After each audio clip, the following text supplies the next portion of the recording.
Hey everybody, welcome back to the Senators Roundtable. I'm your host Jacob Billington, joined by my fantastic co-hosts Paul Quinney and Dayton Reimer. How you doing, guys? Oh, Doing very fantastic as well, Jake. always. Good. Happy to hear it. So we're just going to kick things right off. We are recording this right after the Ottawa Montreal game, the second of the two this week. Um, Pretty great game. Ottawa wins 4-1. They move to a 3-0 and 1, sorry. Yeah, 3-0 and 1 record in their last four games. Things are going all right for Ottawa right now. We haven't been able to say that very often on this show. Um, what do you make of the game? Is there any takeaways that you kind of want to mention? We're not going to spend too much time on the game, but is there anything that really stood out to you that you just want to mention? We'll start with you, Paul. You know what? It was a really solid effort and a solid effort over 60 minutes, which, the Senators were missing that 60-minute effort on a lot of occasions this year. And I have to compliment Mr. Corpusalo. He was brilliant tonight.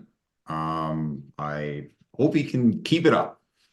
But yeah, good effort on the Senators. They deserved it. But, that said, it is the Les Canadiens, which, they're not a very good team. So, I don't know how much I want to read into this, but there's no taking away from the fact that what they do, they lost to Winnipeg in OT. That was a great game. And Philly is no slouch as a team. So, something's working for them. Yeah, good. And we'll kind of dive into that a little bit later of what we think might be working for them. Um, for me, the biggest takeaway, and I'll go to you first, Dayton. I got something I want to say, so you go No, you first. go ahead. Start us off. Shane Pinto, welcome back to the show, bud. Um, he's been fantastic in every sense of the way. He's been in the third line center role, which is fine. That's where you kind of want him. Um, and we're going to talk about the center depth as well a little bit later. But he scored his goal tonight, and the celebration from the bench, and especially Brady Tkachuk, that was such a fantastic sight to see. Um, he's just been on it. He's ready to be back in the NHL. Usually, you see guys, especially after missing half the season, they're slow getting up to speed. And he didn't even get a training camp. Like, this is his first time really with the team. He got 10 days before the suspension was over, but he didn't get a training camp. He didn't get a preseason. He didn't get the first half of the season. So looking at the way that Shane Pinto's jumped back into this lineup, huge for the Senators.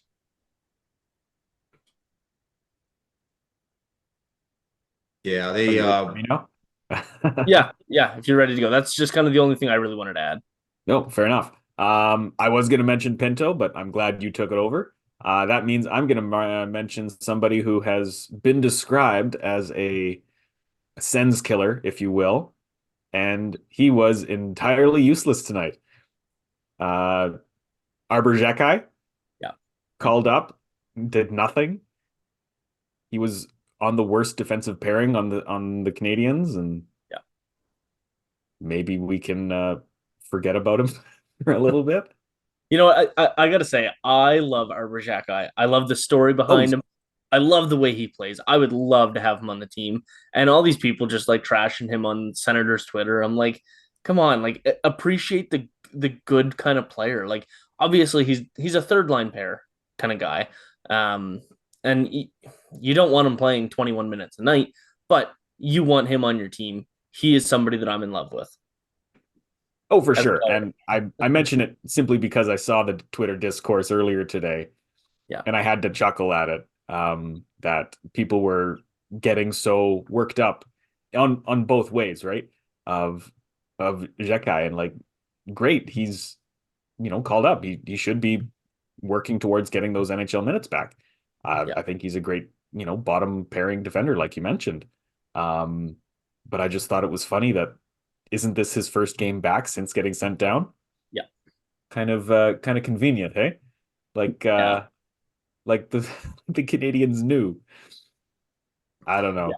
And I I just mean, thought I'd bring that up. Other than that, I think the Senators played a fantastic game. That is what you want to see from that team.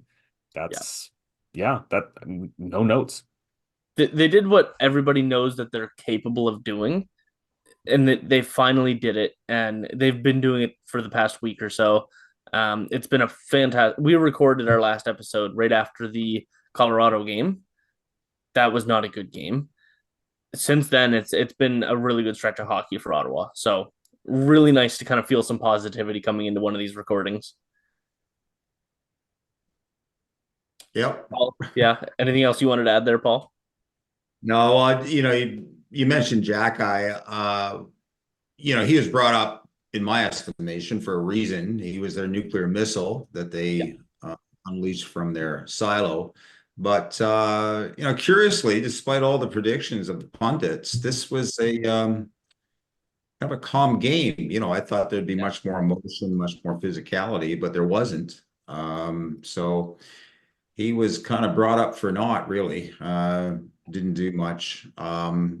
Pinto, yeah, he scored tonight, an assist the other night. And he's made the Senators better. There's no question about that. And I Yeah. think he's inspired his teammates as well. Yes. So yeah, all in all, a good game. And great to do this in front of mom on the mom's trip. Like that's fantastic. That's a great story. Um, so yeah, just kind of moving on here. We talked about how good we like Pinto back in the lineup and how he has been, but now we have a bit of a logjam with centers on the Senators.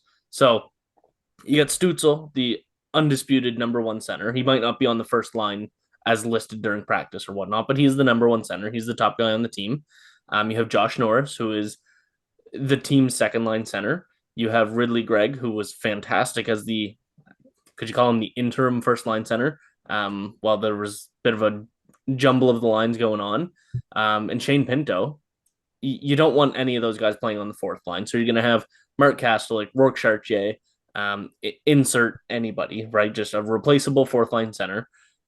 So what do? Those are four highly capable guys that deserve arguably a top six center spot, but one of them's got to move to the wing. Right now it's Ridley Gregg. He's been fine. He had a great night tonight as well. Do you keep Gregg on the wing? Personally, I move Josh Norris to the wing. That's just my thought. I don't know. What do you guys think that the Senators should do with their logjam of centers, which is always a great problem to have. Nothing wrong with that. But you got to do something while they're all healthy. We'll start with you, Dayton. Sure. Yeah, I think I would agree with you. Norris would be my first person to move over. But Greg has looked really good on the wing too, right? Yeah. And if something's working, I'm a firm believer of working with that until it doesn't. Yeah. And if Greg is doing well on the wing, he's a rookie. He will need to kind of grow into that center position. It's not an easy position, especially in NHL. And Stützle spent a first, I think, season, maybe two, on the wing. And it wasn't great, but he got kind of, got his knocks and now is a much better player for it, I would argue. Yeah. Now he is the definitive top line center, and that's how it should be, always should have been. But you needed that time to grow. And I would say that Greg is getting that time to grow.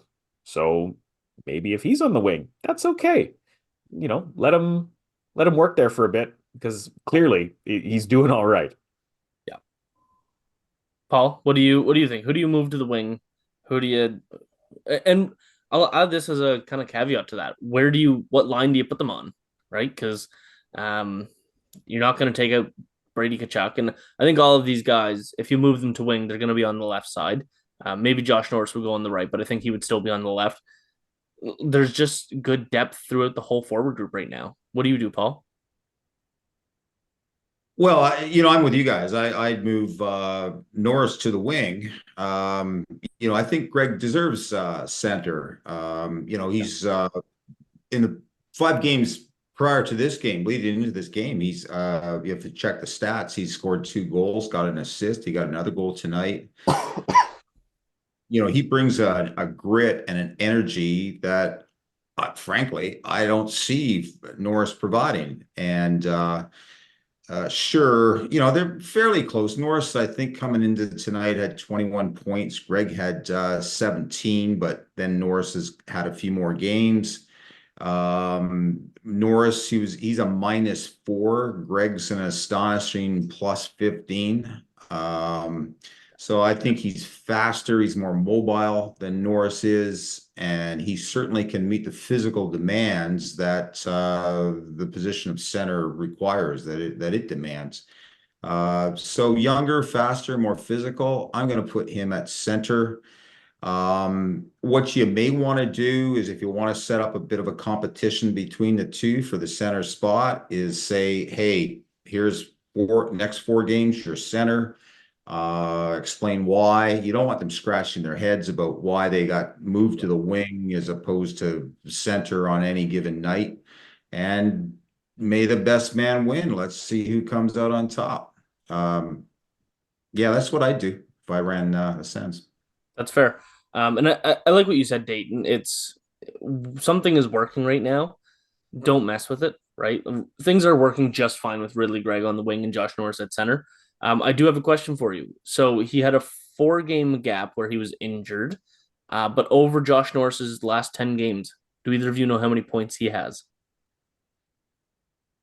Ooh, I haven't looked lately. I'm gonna guess that it's over a point per game, but not a lot. So I'm gonna say 6. Okay. Oh, over his last 10. Oh, I was thinking because you said 4.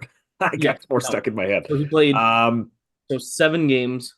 He missed 4, and then he's now back for 3. So how many 8. points does he have? I'm gonna go with 8. Last 10? You're going 8, Yep. Paul. Do you have a guess? 6. 2. Ooh, And one of 2. those was today against Montreal. So he went on a 7 game pointless drought before going down with, I don't even know what the injury was, a neck injury. I don't know, the way he somersaulted. I don't know. No points in 7 games before that, and he has 2 assists since coming back in those 3 games. I don't know. He's got no goals in that's now 10 straight games. So I don't know. Switch him to the wing, put him in a better shooting opportunity, put him in a position to really succeed and thrive with his skill set. Obviously, Norris and Pinto have had shoulder injuries in their career. So I wonder if that plays into the fact. I mean, not to throw Pinto into this, but I wonder if that has something to do with his lack of production at center, really. Like you said, his season totals aren't horrible, not nearly where you want them to be for an $8 million second line center. Um, Something's got to change with Josh Norris. 2 points in 10 games is unacceptable. yeah, and that's kind of what it comes down to too, right? That's you can't have a guy making 8 million bucks and providing that. Yep. And yeah, it's like you Yeah. want him to succeed, but it seems like everything is currently working against him. And at what point do you kind of have to cut and run? Yeah. Like, is this just going to be another Colin White situation? Like, it's really building up towards that. And I think I've mentioned it a couple of times over the last few shows. Yeah. That's what it keeps reminding me of, is this kid who gets, a great shot, looks really good to start, gets a great raise, deserves it. Maybe not at that price point, but you know what? Benefit of the doubt, just as like I was guessing 8 points in 10 games, like benefit of the doubt. He's probably this optimism, right? Great. Fun times. And then, oh no, it's actually 2 in 10 and he's gone 10 games without scoring. Yeah. I don't know. Are we heading towards a buyout? Like, do we have to have that conversation? I don't think we're there yet, but like there's too many comparisons. Yeah, and it's just not going well for him. Like you said, the benefit of the doubt. The only reason that I really know about how much of a slump he's been in is because I do the fantasy forecheck podcast, so I'm always keeping an eye on streaks and who's hot and who's cold. And he's been on my downtrends for the last 2 weeks now, and I even went as far as recommending you to drop him in fantasy. If like right now, there's just nothing going for him. He's gonna bounce back. He's not gonna go 2 points every 10 games for the rest of the season, right? That's unrealistic. That's not going to happen. But right now, it's not good. His production is not good. He is playing fine, right? He's just not finding the score sheet. I have no problem with the way that Josh Norris has been playing as of late. Ottawa's been getting the goals. He just hasn't been a part of it. Well, I don't know. It's a cruel world. What have you done for me lately? Nothing. Yeah. So move him out to the wing. And even there, I don't know if he's going to stay there if he keeps this up. Yeah, maybe So, a move to the wing would kind of like recalibrate him a little bit. yeah. But I don't So know. I just looked up the Josh Norris buyout just because you brought it up, Dayton. Well, that's not going to be pretty. I'm sorry. It's not bad because it's an under Oh, 25 contract, oh, right? So it's only 1/3 instead of 2/3, same as why the Colin White one isn't that bad of a deal. So Josh Norris's salary cap or cap hit, sorry, is 7.95 million. It is just to kind of even everything out. It's 1.5 million for the next 10 years, 12 years. the 12 years is what I'm not liking about that. Yeah. That's Yashin territory. Yeah. That's a really good price, but that's a really long time. Yeah. And based on how the Senators have worked so far with the salary cap, they don't have that million to spare. No, but that would give them 7 million to spare, Well, true, 6.5 million. which they would spend on one player. Yes. And then, oh, we need that million. Oh, too bad. Yeah.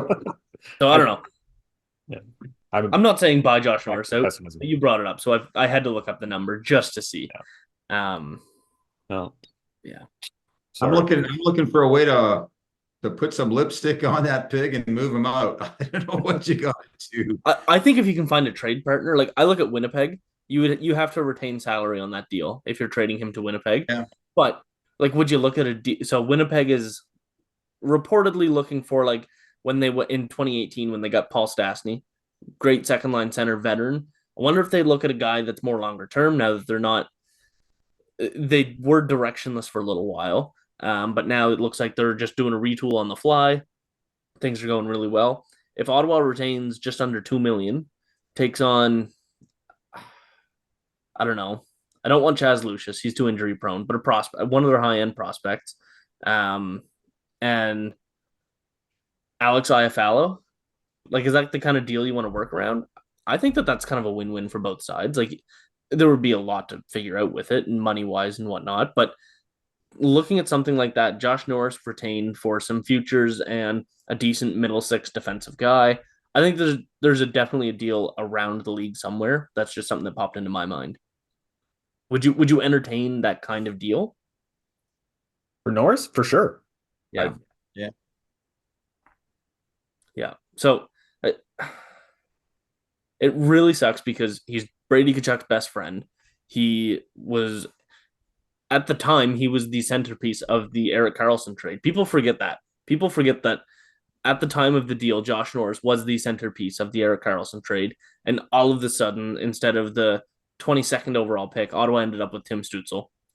Not going to complain at all. Tim Stützle has changed the franchise, but I don't know. Do you look at trading Josh Norris? It's going to be tough to do. The locker room is going to hate it, but it's a business. I mean, I could see him as part of a trade package. If you wanted to package him, and he might help you sell Korpisalo. And if you put him in some kind of package and moved him out, hopefully you'd get another goaltender back. But I don't See, know. you mentioned Korpisalo is another guy who's going to be hard to move, right? So now you got to retain part of his salary. You got to retain part of Norris. Maybe the two of them together would be marketable. I'm not sold on wanting to move Korpisalo yet. Obviously, he's had a terrible start to the season, first half of the season. But I do absolutely see a 9-10 goaltender in the pipes for Ottawa once they get the defensive systems figured out, which kind of leads us into our next topic that we can talk about. Is Jacques Martin's system finally paying off in Ottawa? It's taken, I don't know how many games. It's been about 15, 16 or so, 17 maybe. Well, you can include tonight. Yeah, 17. So things did not start off well. Usually when you get a coaching change, it's, all of a sudden everything's, the world is bliss and here we go. We're a wagon now. Everybody goes on a streak. Look at Edmonton. But that didn't happen with Ottawa. They have way too much instilled in their brains from DJ Smith. It was always going to take time. Paul, you and I had a little bit of a conversation. You asked me for my thoughts on grading Jacques Martin on his first 10 games. And I said, absolutely worth grading him on his first 10 games. But I think it's unrealistic to see the results so far because they know nothing other than DJ Smith. None of these guys on this team, other than Vlad Tarasenko and Claude Giroux and Jacob Chikrin, none of them know anything other than DJ Smith, right? Like everybody just knows his systems. You got to give some time to learn the new ways. And one of the first things that Jacques Martin did was the neutral zone coverage, and whether it's forecheck or defense, more coverage, plugging up the neutral zone more. And it's, in my opinion, it's starting to pay off. And now I don't think that they're gonna go without a regulation loss for the rest of the year, but I think these last four games are very telling of the system that Jacques Martin is bringing, and that these players are really understanding the philosophy that Martin brings behind the bench and how to win hockey games even when it's not a lost cause anymore. Because we see this team play really well in March and April, right? Like they've been great for the last 2 years at the end of the year, but they don't know how to win hockey games when they mean something. So, Paul, what do you think? Is Martin starting to finally make an impact, or is this just a very small 4 game sample size that anybody can go on a nice little run?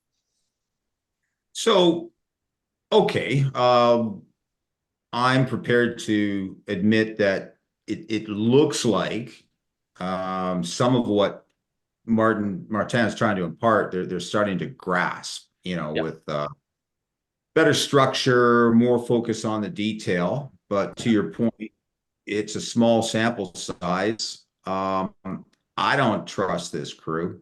I mean, how many times have we seen this, right? They'll good when it doesn't count. You'll see a flash of brilliance and you'll say, "Oh my goodness, they've turned the corner." Not, they come out Yeah. and what I mean, they're out by November. So I don't trust them. The numbers say they're a bad hockey club. That's the reality. And Yeah. and you can try to rationalize that away and say, "Well, they're misunderstood and they've had bad luck, yada yada yada." They're just a bad hockey club. And time and time again, season after season, we've seen flashes of brilliance, and then they slip back to what they are.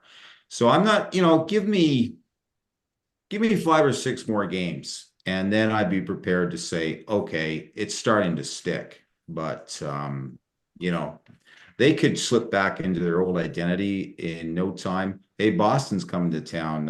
When's that? Thursday night? Yep. That'll be a test. We'll see Yeah. how they big bad Bruins. And I just want to clarify that when you say give me another 5, 6, 7 games, they don't have to win all those. They just have to keep showing this progress and showing that they are a good team. So like they don't need to finish with a 30-7 record on the season. If they want to sniff the playoffs, they do. But we're not looking for that. We're looking for Jacques Martin or just not DJ Smith hockey, because that just didn't win you games. But it's still taken them 16, 17 games to Yeah. show any progress. Yeah. Really? I mean, I thought these guys were pros. And then it's just I don't believe Leopard can change its spot that quickly. And I think the other thing too is there's been so much emphasis on the coaching. Well, it's the coach's fault. So fire DJ. And then we're looking at Jacques Martin. At the end of the day, this is all on the players. So they've got to find a way, look deep inside, step up, and take responsibility. Jacques Martin can't go out there and play for them. So Yeah, no, absolutely. Dayton, what do you think of kind of the 17 game trial run that Jacques Martin is on? Um, yeah, I feel like that's kind of that's a tricky question, right? Yeah. Because there was that 10 game kind of introduction to Jacques Martin, Yeah. and it was not great.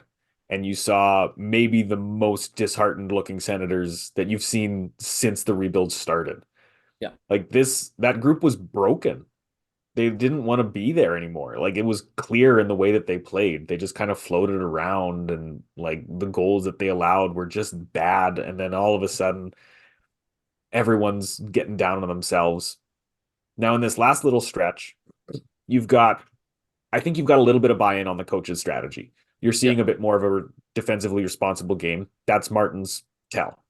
He's always been that kind of coach. And his teams are defensively sound. But you also have Shane Pinto coming back right at this time. He's back with the players. Now he's back on the ice. Now That's a he's really back in good. a game. That's really invigorating. Finally, we get this kid back who a lot of the players probably think he didn't deserve this punishment. Yeah. A lot of fans probably think that too, right? Yeah.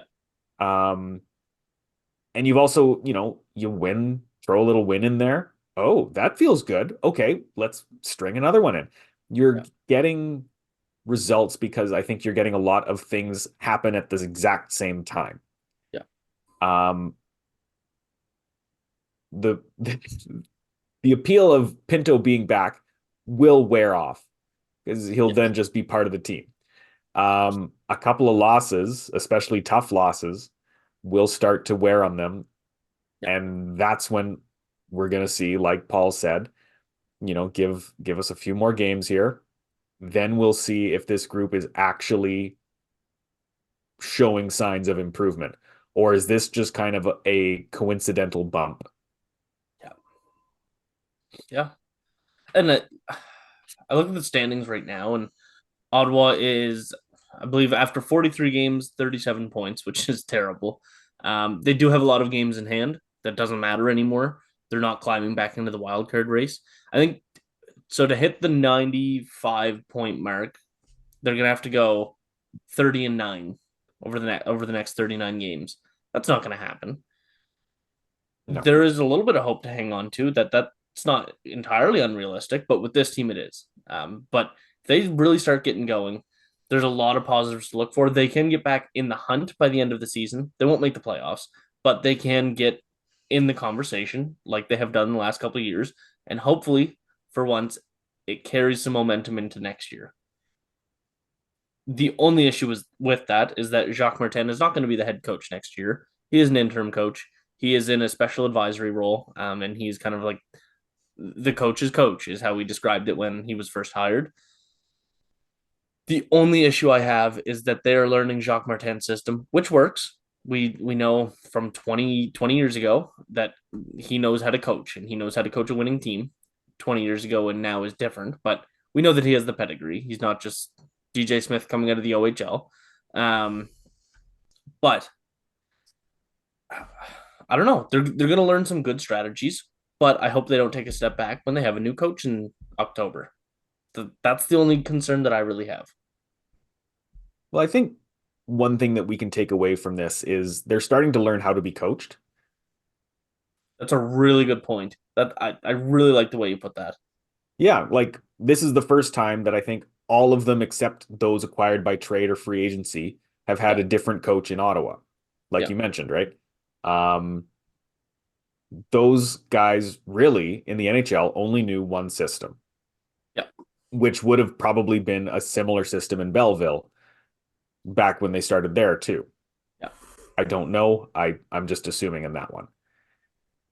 So they haven't really had to be coached lately. They've just been playing hockey. And it's Business been as fun usual. and it's been great. Hey, we're going to do great things. And then it didn't work out. And DJ wasn't the kind of person to break them down about it and look at what is happening and what's going wrong. He was a great people person. People loved him. He's honest. He's a fantastic person to have on your team. But for a team that is consistently losing, he was not going to get that team over the hump. Yeah. So now you get Martin in there, you get Alfredson in there, you get a group who are showing these kids what it takes to win at the NHL level and what it takes to learn at the NHL level. They're pros. They know how to play hockey. All of them would skate the pants off all of us. Maybe not Paul being, on your journey to make the NHL, but Beer league superstar. Let's hope. Definitely would skate the pants off me. Um, but when you're trying to compete against guys who are way better than them, right? Yeah.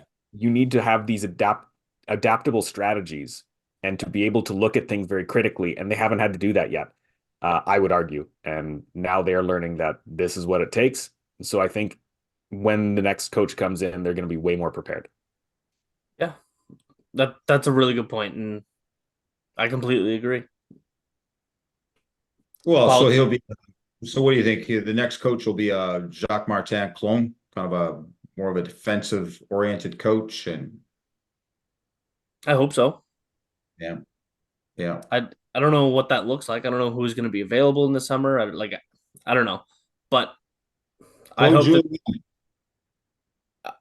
I'm on board for it. Not Patrick Waugh. Patrick Waugh's gone. Oh, darn, we missed him. I'm not upset by that. I don't know if I really expressed that here on the show, but I'm not really upset that Ottawa didn't land Patrick Waugh. Not somebody I would have targeted. I don't think I would have minded it, but not somebody I would have targeted. No, no. Hey, Claude Julien, he's a defensively oriented coach. He's won a cup, taken him to the Stanley Cup twice, and yeah, he's all about defense. So yeah, he may mesh. A coach like that, it may be an easy transition for them to make from Martin to a guy like Julien. But Right. I'm assuming the management has got some sort of master plan in here, some idea of what kind of team they want to build. Yeah. Well, I mean, yeah, you have the right names. Mhm. I don't know if they can do it together, and I don't know. We're finally seeing if they are capable of doing it together under a new coach, right? And so this is going to be a true test the rest of the year to see what do we have, what is this team capable of, and what do we need to fix? What do we need to change? Who do we need to get rid of? And who do you need to acquire? And who do you You know, need to acquire? Absolutely. Right. so you've got for the first time, I think, since the start of the season, you've got everybody's healthy, everybody's in the lineup. This is the way the team's supposed to look. Now, drive them hard, push them, experiment, and see what it is you've got. Yeah. Does it measure up to what you thought you had? And if it doesn't, then what do you need? And that's the roadmap for the off season. Yeah. I've got one question for you. So this is the fourth season that Shane Pinto has played a hockey game in, and Josh Norris. I'm just pulling it up here to make sure I got this right. Josh Norris has played in 5 seasons. Okay, so now both of them only played 2 or 3 games at the end of their NCAA season, but parts of 4 and 5 seasons. How many games do you think that they've played in the lineup together? How many times has a coach been able to send out Josh Norris and Shane Pinto?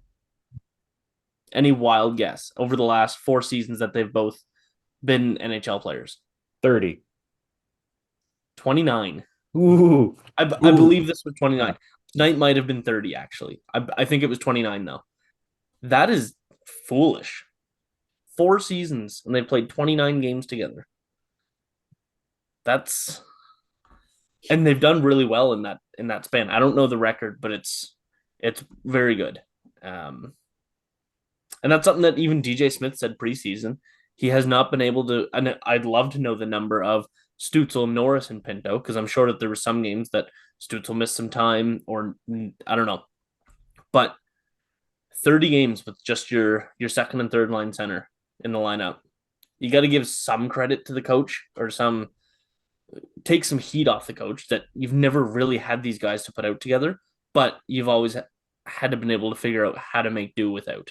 Because it's not like it was just here and there and a couple bad games without it. It was full seasons that these guys are missing. So yeah, I don't know. That's pretty crazy to me that after 4 seasons they've only played 30 games together.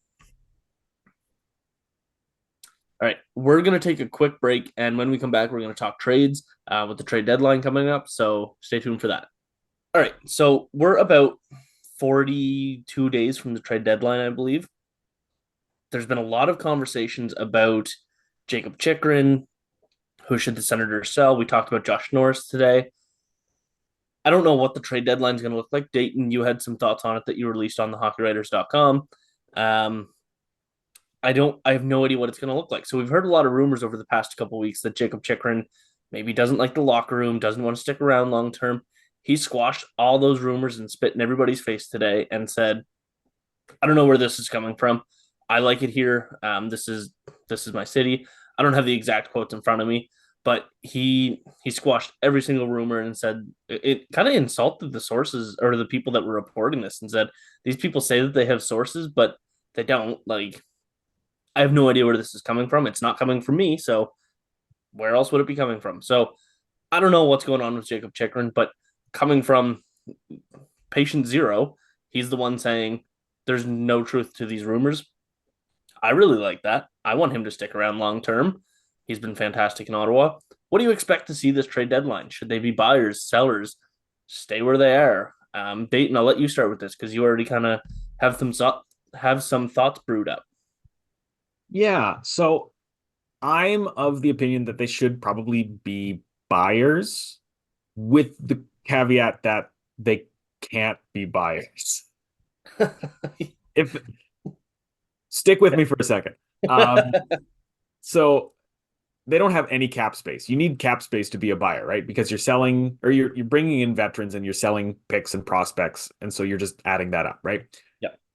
The Senators can't do that. So they have to sell some of their guys for better guys or at least different guys. Yeah. That will consist of likely one of 4 or 5 players that they have. Dominic Kubalik is probably gone, probably not for a lot. Like, I've seen some sources or rumors anyways that some trades have been put out there and nobody's biting, which kind of makes sense. He's been bad.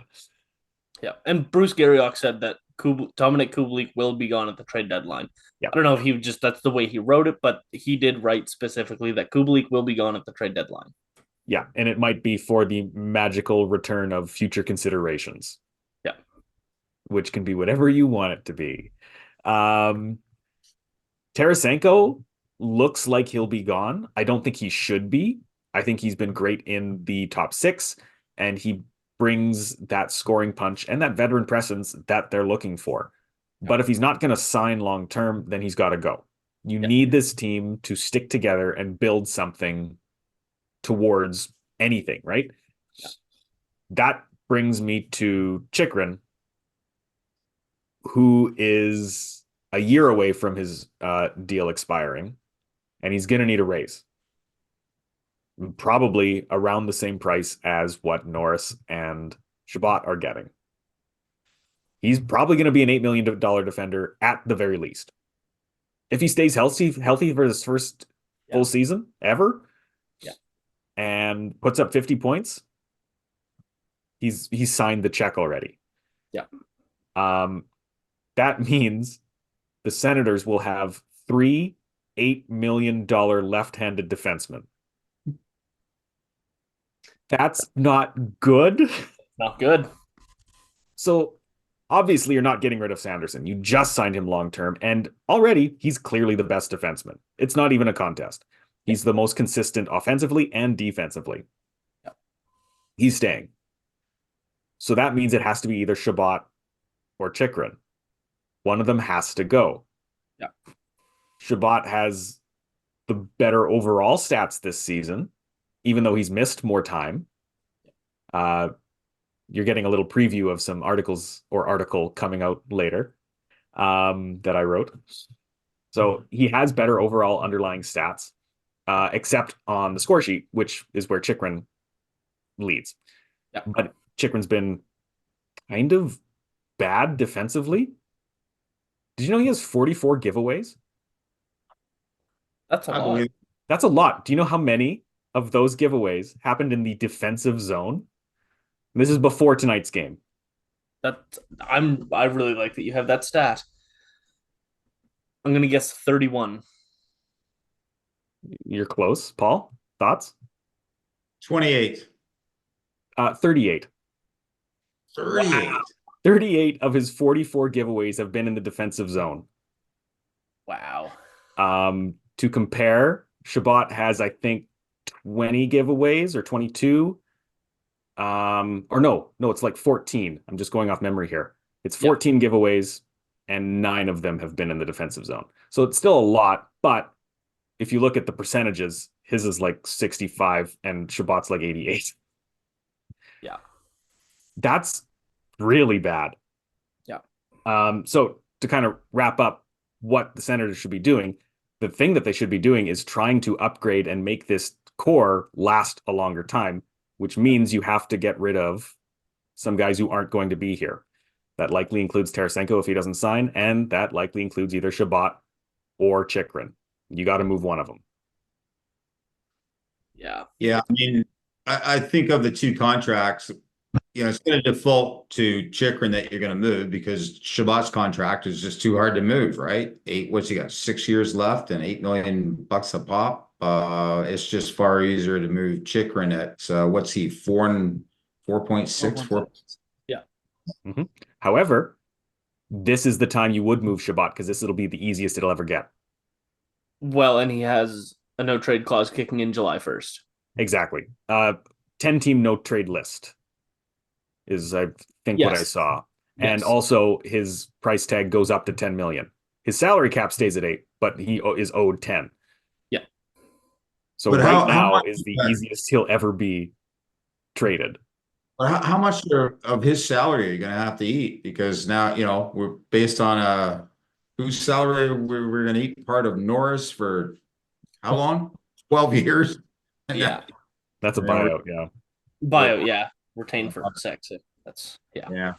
And Chabot, I mean, good God. There'll be a revolution here in the streets of Ottawa. There was fury here about all the dead cap space. Ottawa is not bad now, but what a mess.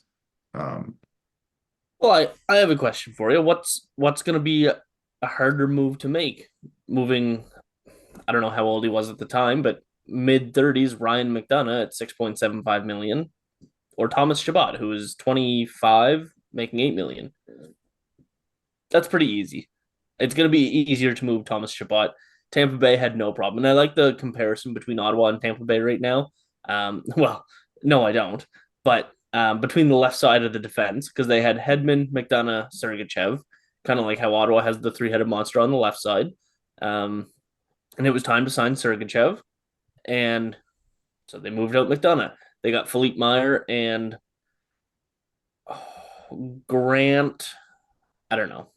No, nobody that's going to make a big impact on the Tampa roster. So they got Philippe Meyer, who was a bit of a cap dump, but also maybe a little bit of potential. He decent age, decent pedigree, but paid too much for what he did. I think you can get a better return for Chabot than that. I think it's definitely a movable contract. I don't know how much you're going to get, but it's certainly a movable contract. I mean, Ivan Provorov got a first-round pick this past offseason. Thomas Chabot is significantly better than Ivan Provorov. But what's Provorov's contract? 6 point something? You add $1.5 million on that, and that just makes it so much harder, right? Yeah. Chabot at 6.5? That's great. Yeah. Chabot at 8? I don't know. What do you want for Chabot? 4.75. Sorry. Ooh. Yeah, never mind. That's why he got it first then. Yeah. Sorry, Paul, what were you saying? Well, what do you want for Chabot? That's the key question in my mind is, okay, if I ran the Sens, who is it I need? And if he's on the block, then what am I going to target for him? See, I think the answer is very easy. You want a right shot defense. Chris Tanev and cap space. Yeah, I don't know. Chris Tanev with a short-term extension and cap space. Mackenzie Weegar. Weegar, sure. Yeah.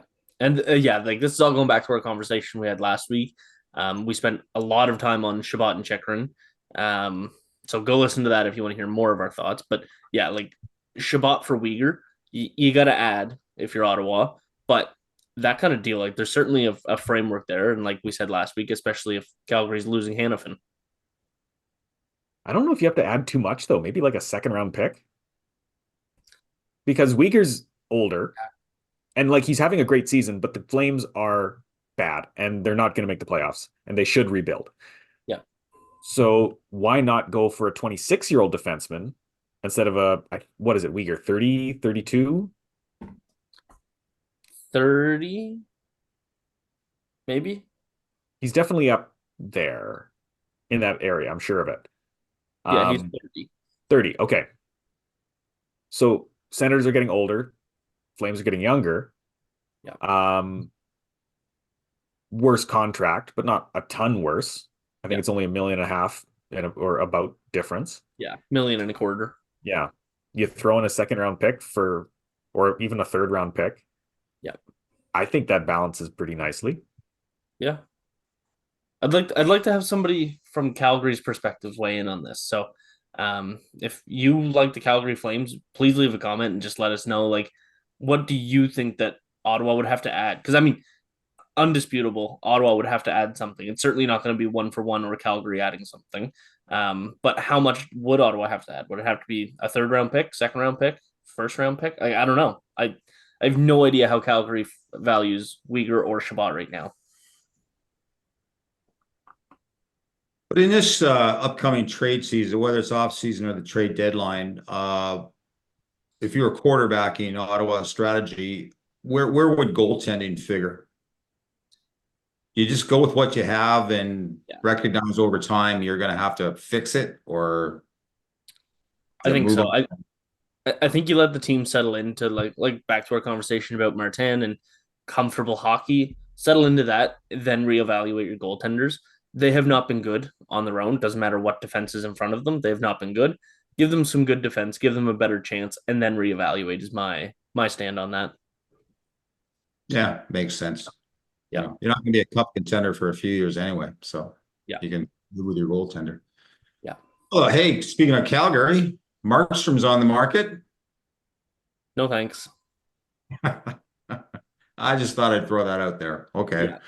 I mean, like, yeah, he would be the best goalie in Ottawa, but he's just so inconsistent. And not that Ottawa doesn't have inconsistency issues, but why trade for a guy that is bringing you the same issues is my thought. At his best, he's the best goalie that Ottawa would have. At his worst, which is just as often as his best, I don't know. I want somebody that's good and always good. No, I don't think it's an issue right now for the next couple of years. It is what it is, and just focus on building your team. And then when you get to a point where you think you can contend, that's the time to make a blockbuster trade and get a goaltender. Yeah. They're hard to find these days. You know, Yep. that's how Ottawa ended up with Korpisalo. It was him and the Pittsburgh goalie, Jerry. Yeah. Yeah. And you know, Pittsburgh signed him, and hey, welcome to Korpisalo. So yeah. See, I think the conversation around goaltending is a little confused or maybe misguided, would be a better way to say that. Because if you look at where some of the best goalies have come out of lately, the easy answer is nowhere. They've kind of emerged out of the cement cracks, right? Yeah. Who would have expected Logan Thompson to be a Stanley Cup winning goalie? Yeah. Or Aiden Hill, who was okay, I guess, in Arizona, and then all of a sudden is the solid brick wall of the Vegas Golden Knights. Yeah. Like, goalies aren't, it's not like we're back in the 2000s where goalies were the defining player on the team. Yeah. If you had a good goalie, you were set. Right. Like the Devils, the Avalanche, the Dallas Stars, you had those top end goalies and they'd save you every time. Even getting into like Roberto Luongo with the Canucks. Yeah. That's all you needed. Yeah. The Senators need to figure out their forwards and their defense first. Right. After that, plug a goalie in, whatever you got. Sogard would be great. Mandolese would be great. Merilainen would be great. They don't have to be stars. Yeah. I, and even like, yeah, looking at some of these goalies that have come out with great seasons, like Vitek Vanacek last season, he's he's brutal this year, and that's okay, right?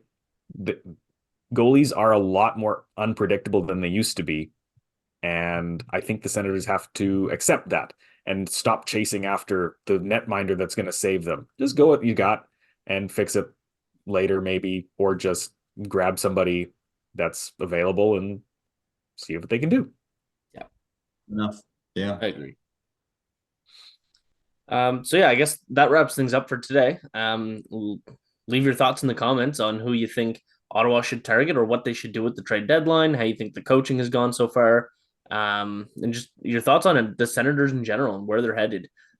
Thanks everybody for tuning in, and we appreciate all your support. Tune in next week and see you next time.